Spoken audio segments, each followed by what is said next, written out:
The views and opinions expressed by participants in the following public affairs program do not necessarily reflect the position or beliefs of WDEF or its staff.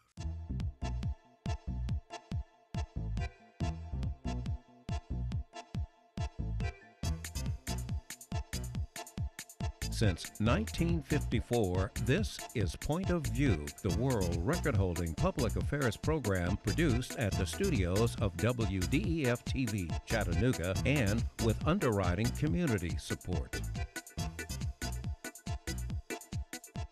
Hello, I'm Maurice Lewis, and thank you very much for joining us for this edition of Point of View.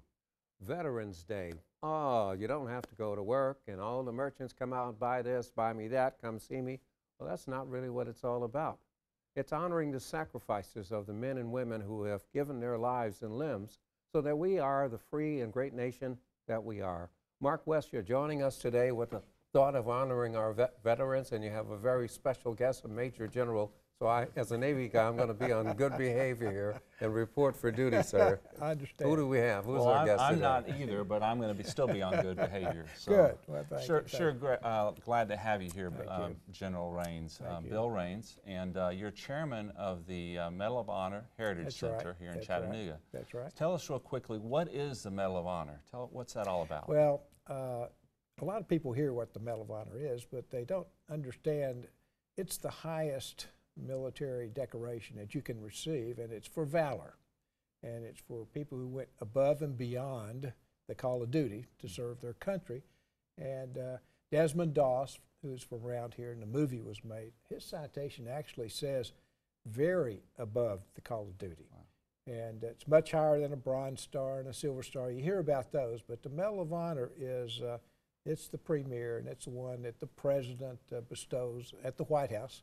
That's assuming that recipient's still alive. There are only 73 living recipients today, so it's a very valorous act. When you trace back the history of the Medal of Honor, it actually began with a lot of history here. That's exactly during the Civil War when Lincoln was president. Can you set the stage for us there? Absolutely. In fact, the birthplace of the Medal of Honor was right here in our Chattanooga Valley. 1861, they got a group of guys. The North's morale was beginning to sag, and they needed a valorous act. 1862, Andrews Raiders went and stole a locomotive out of Marietta, Georgia, brought it up. Chattanooga was a real logistics hub, and they burnt bridges, they cut telegraph wires, and they came north just kind of raiders. They ran out of steam. They were all captured.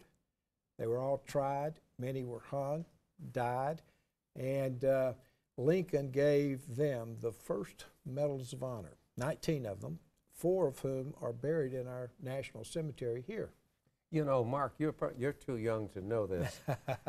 Just laying that on him. But they made a movie about that great train with Fess Parker, and it's still available out there somewhere. That's right. I haven't seen that movie. You're right. Yeah, it was just great. Oh, it's great. It does tell that story, and it catches your imagination, and that began the Medal of Honor. For people who have not had an opportunity, there are 2 things that we're going to talk about on today's program. A, the location of the Medal of Honor Museum, which is conveniently located, and then the wonderful plans for the new Medal of Honor Museum. And where it is, I think, would be very important. So you were telling me before we kicked off the show here that we can actually see it on the map here, and I'm going to point to the location right here. That's right. Which apparently is where you've got it designed to put the new center. Tell us a little bit about this location and what it's going to look like. Mark, it's going to look great, first of all. It's right above Puckett Restaurant. It's 19,000 square feet. The current location where you went to is 960, say 1,000. This will be almost 20 times as large. And it's going to be what they call immersive, interactive, very much like what you would see at World War II Museum in New Orleans, where you're involved with it. You hear the sounds. You understand what the rockets sounded like when they were coming in. You'll walk through a trench like they did in World War I and understand it was trench warfare. So you get the educational piece that way. And it's going to be a terrific site, great location. We have 700,000 tourists come out of the aquarium right across from us and go by our front door. So we have that group, but we have, believe it or not, almost one military reunion per week in Chattanooga. Wow. So that'll be additional tourism coming down Chattanooga. You know, we think of the Medal of Honor as men who fight in combat and something heroic that they do, usually in physical combat or shooting or killing the enemy. But a woman has won the Medal of Honor. That's right. She was a nurse. That's right. And go ahead. She was actually a surgeon. Okay. And that's Dr. Mary Walker. Valiant Actions right at the foot of Cameron Hill, where Blue Cross Blue Shield is. That's where a Masonic Lodge was set up, and she did her hospital work, her surgery right there. Out of 3,500 recipients, there's only one woman, and she was awarded that for her acts here in Chattanooga, Tennessee. And we've got several of her artifacts. And part of what we want to do is to put her in a special location in our Heritage Center and let the youth learn that you don't have to be a guy on a battlefield. You can be a woman providing service to our country and be that valiant of a person and be recognized too. So what is it about Chattanooga that brings the Heritage Center here? I mean, there's a lot of cities in America. Why Chattanooga? Well, a couple of things. One is certainly the first Medals of Honor. A year later, the Battle of Chattanooga, 33 recipients. Lookout Mountain, Missionary Ridge. So that's 52 recipients right here in our little city, almost the most of any city in America. Now, when they did that, there were a lot of other firsts. The first woman, first and only. Arthur MacArthur, the first father-son relationship. And then if we continue that further, the first conscientious objector, Desmond Doss, was a recipient. Paul Huff, that you see off the exit I-75 to Cleveland, he was the first paratrooper. There's another guy from Whitwell, Tennessee, named Sergeant Duke. He was the first Medal of Honor recipient to get it from the United States as well as from South Korea. So there are a lot of firsts inculcated right here in our little area. When we talk about the honor of the Medal of Honor, we have Veterans Day. And it's not just for buying things and having the day off and going to restaurants. There are a plethora of restaurants who offer free breakfast, lunch, and dinner to honorably discharged veterans. That's right. Do you have a message that you want to give out? I mean, as a Major General, a lot of men and women have served underneath you. Oh, yeah. Oh, yeah.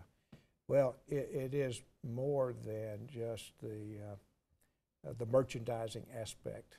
It's like a lot of our traditional values, so to speak. This is a recognition. It goes all the way back to World War I, which is the war to end all war. It didn't. But it was Armistice Day. They thought, finally, these people have died for our country.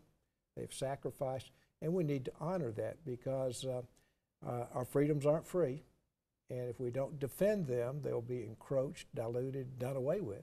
And so we need to respect those people who've served in uniform. And you mentioned life and limb. There are other scars that you can take with you that aren't visible. And my era, Vietnam era, there were a lot of people that had sacrificed that you didn't see, but they need to be told, like I was just told recently, thank you for your service. I appreciate that. And those of us who were in Vietnam, we didn't get that welcome back home parade. No. We appreciate that. Thank you. And for those of us who got in a little bit ahead of you for the Cuban Missile Crisis. Oh, boy. Okay. But what's really important, Mark, is we don't have enough time to talk about some of the current developments, what's happening with our military readiness for North Korea. I mean, this is a subject matter we really would like to get into, which is a way I think we need to have him back. What do you think? I think so. Excellent. You know, we're going to call you. Will you come? That's fine. I'm a volunteer, and I'll be there. Not a problem, Maurice. I think we take some things for granted. We do appreciate it, but it's kind of out of sight, out of mind. Well, you won't be, and we thank you very much for joining us. Thank you, Jim. Mark, thank you very much for having him with us today. Thank both of you. Listen, don't go away. When Point of View continues, we'll be talking about affordable legal care. That and more when Point of View continues. You taught him how to hit a baseball, how to hit a receiver. You even taught him how to hit the open man. But how much time have you spent teaching him what not to hit? You see so many commercials. You need to call a lawyer. Don't call a lawyer from Georgia. Call a lawyer from Chattanooga, Tennessee. Well, what's really behind that? It's all about access. It's about getting the questions answered legally for things that affect your life. Melody, we have a special guest today that will be talking to us about affordable, accessible legal advice. Yes, we do. We have Mark Jones here from Legal Shield. Tell us a little bit about what you do at Legal Shield. All right, Melanie, I am the regional manager for the Chattanooga area with Legal Shield. I'm an independent associate. And basically what we do at Legal Shield, we protect and empower people by giving them access for advice, consultation, review contracts and documents, write letters, make telephone calls on their behalf. We do we provide them with a law firm, but we also protect them nationwide with law firms nationwide throughout the country. Well, break that down a little bit because, okay, I have my own personal attorney? Yes, you have your own law firm. You have a law firm. Okay. You have access to a law firm because it depends on the situation. You may need an attorney that specializes in real estate. You want that attorney. So with a law firm, we cover all areas of the law. But the big question, obviously, is how much is this going to cost you? Can you afford it? Does he have to give you an arm and a leg for the services? About a cup of coffee a day. Okay. To cover an individual, it's $17.95 a month. It's a monthly subscription, basically is what it is. And to cover a family can consist of the member, the spouse, or significant other, children up to age 26 for the full-time students or living at home, and that's $19.95 a month. All right. In terms of fair disclosure, I have used this. Awesome. And it worked. It does. I'm not a lawyer. I didn't need to be one. The lawyers, after they did the intake with me, they said, this is what you say, and say no more than that. Absolutely. Because the old adage that they say, anything you say can and will be used against you. They said, say this and say no more. I was very successful. But now for the average person, why would they want to have your service? Well, in today's society, we're the most litigious society there is in the world. You know, what we say, what we write, what we do can be challenged. So now it's almost better to have an attorney than as a doctor because of all the things that take place. You know, what we're able to do is if a person is just being questioned, detained, we're able to get a person on the phone with an attorney doing whether it's normal business hours or not. Is there a card that you give people that tells them what to do? It is. What's it we say? have a card, but now it says, if it's your intention to detain, question, or arrest me, please allow me to call my lawyer immediately. We also have an app now. We've changed a few things. We have an app where you push a button. If you need advice and consultation with an attorney, you push a button and you're on the phone with an attorney. If you get a speeding ticket, what's really cool is you get a speeding ticket. I've used this part, so it really works. So if you get a speeding ticket, you see, Melody didn't say anything. Well, she doesn't speed, right? I don't, but my father driver. does. And I had to hire an attorney just because you can get it so that it's not on your insurance. That's and if right. it's not on your insurance, you're not paying hundreds of dollars every year when That's your insurance goes up because you have an attorney for not that much more than what you would be paying. So can we otherwise. predict that this what Dad might be getting for goodness. It may be a great Christmas gift because here's the thing. Just think if he gets a ticket and his next ticket, if he has our services, he can take out his phone, take a picture of that ticket, put in the court date, and submit it to the law firm. They have to contact him within 8 business hours for consultation. Then we're going to hire an attorney to go to court with him if it's in jurisdiction, for him if he's out of jurisdiction. And the attorneys pay for it.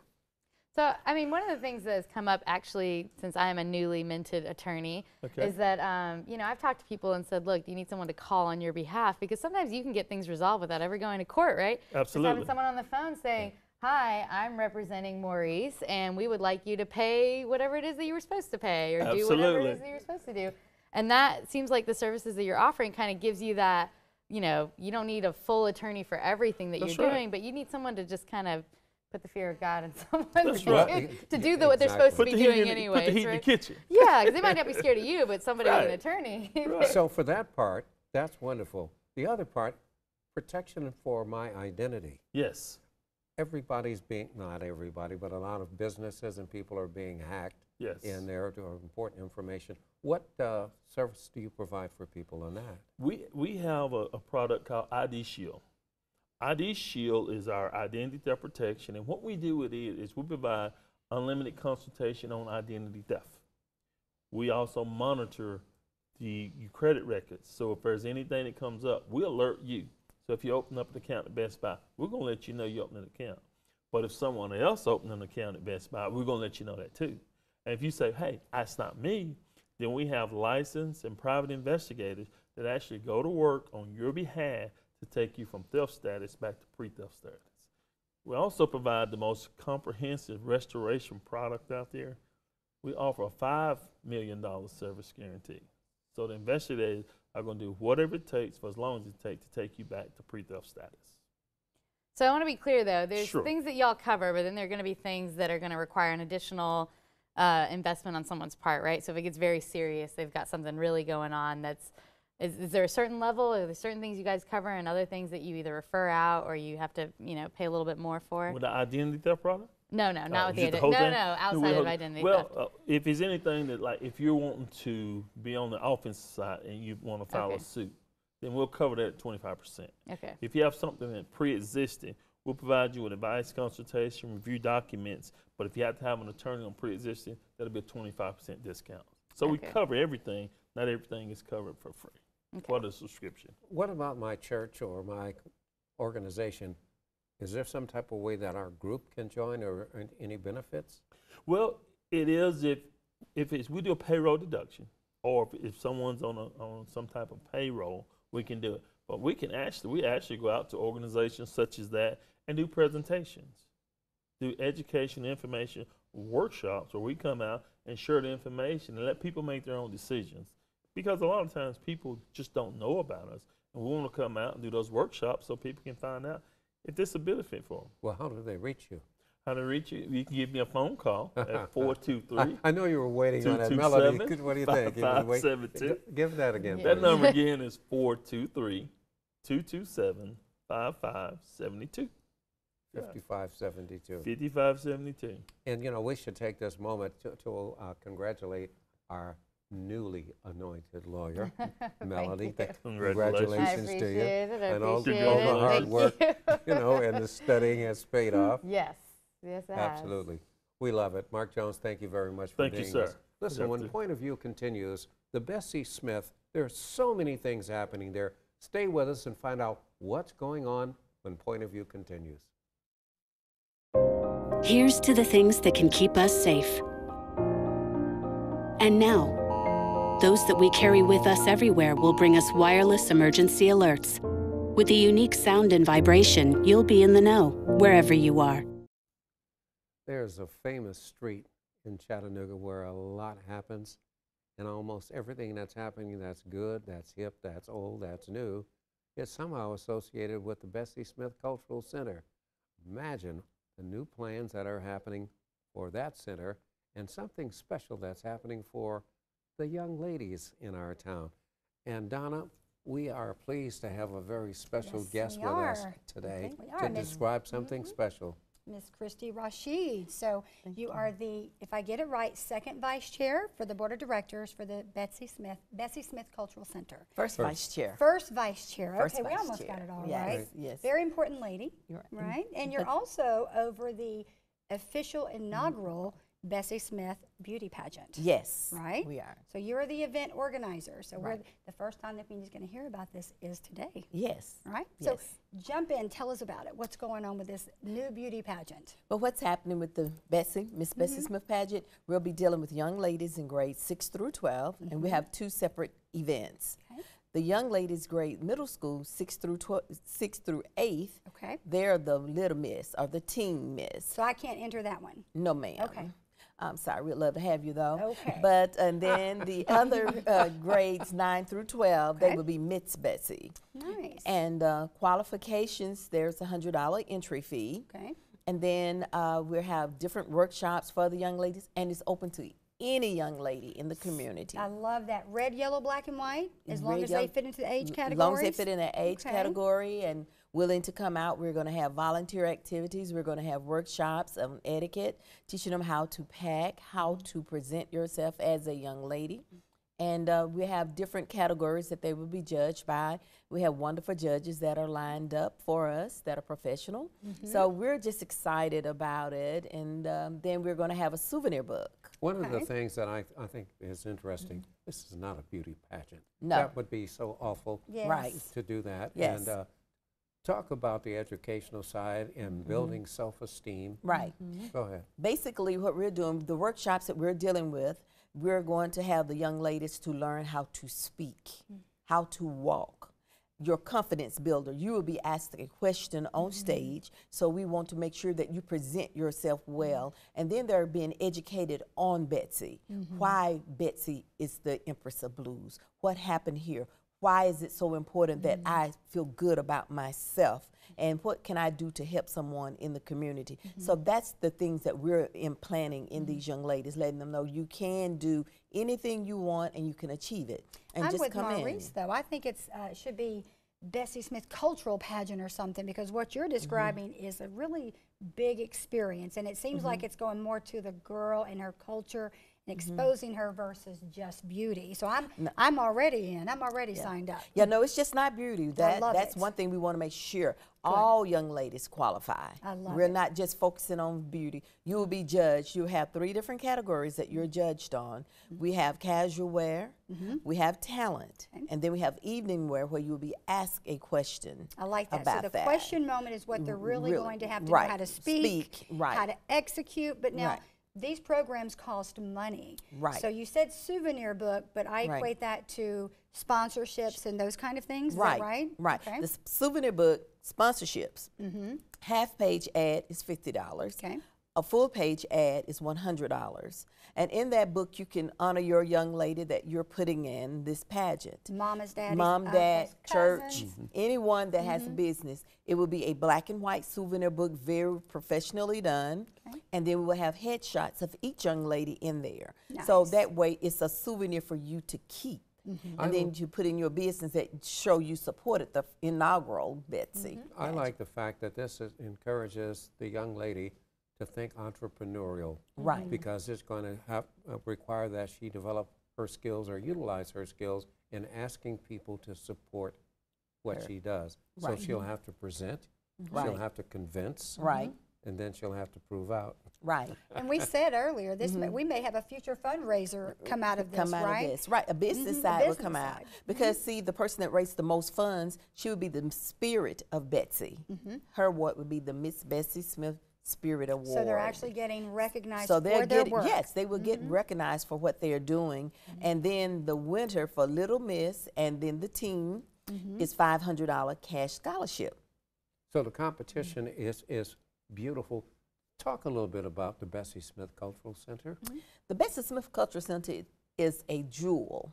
We have everything we need down at the Betsy. Yes. And being on the board of the Betsy, I mean, it is really, things are changing. We are moving drastically, and we are welcoming the community. And we do have a museum side, which a lot of people do not realize that's there. And then we have different, a store where you can come in and buy souvenirs. And then we have different exhibits every 3 months. And so we have things that are really positive that are going on at the Betsy. And it's for all cultures, all cultures.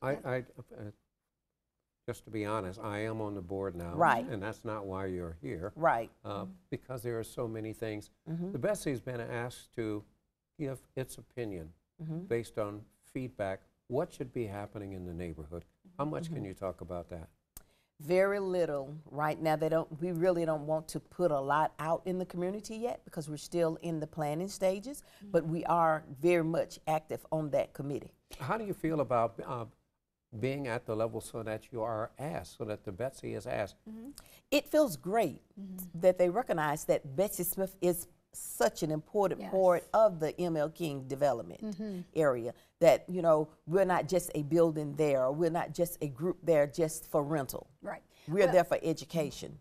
Because see, we have Betsy in a Box that goes to different schools. We have schools like Normal Park that come in and visit Bessie. Betsy in a Box is what? Bessie in a box is like if a teacher or educator call and wants something from the Bessie and can't get the children there, doesn't have the funding, we will go out to that school and to that educator and set up and present there. I would say over the last 2 years, there has been something going on that lawn every week. You've got the Levitt series, you've got the tours going through, you've got the Mayor's Council for Women, you've got so much going on there. And then you have community members that don't plan to be there, they just use the lawn. So it has become kind of the welcome mat of that street. It is, and it's very welcoming there, and everything that goes on there, it benefits someone. And then we're standing on big shoulders. So that's the main thing, you know, you gotta realize what we're pouring into is our future. What do you mean standing on big shoulders? When we say standing on big shoulders, you think about Bessie Smith. Everything that she had to go through to be accomplished at the time in her life and her background where she comes from. That is something. She's got some huge shoulders. She has some huge shoulders to stand on. So that's why we say it's so important for us to make sure that this pageant represents our community. What date is that pageant again? The pageant itself is February the 24th. The little girl pageant begins at 2.